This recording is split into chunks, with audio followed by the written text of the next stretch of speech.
In this video, I'm going to show you how to import video in the VN Video Editor on your PC. So it will work not only for Mac as I do now, it will also work for Windows laptop. So this tutorial will be helpful for both platforms. So open the app, and first step you need to do is just to create a new project. Make sure that you turned off the watermark in the settings. So now we can successfully create our new project. Just click on the button in the left bottom corner, so like this, and after that you can see the video area right up here. So as you can see, I already have one video.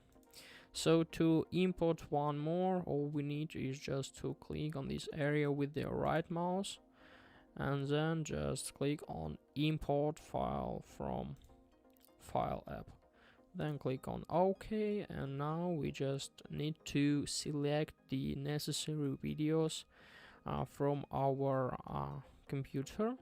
So I will just go to desktop and choose one of my screen recordings like this. So after that, as you can see, it was successfully added to our app library. So now we can just edit it, so edit on our timeline and do some other stuff we want to do. Of course, delete the watermark, and then we can just add some effects or something like this. So you can do everything you want. So guys, I hope this tutorial was helpful for you. If it is, please like this video, subscribe to my channel and write your comment. Goodbye.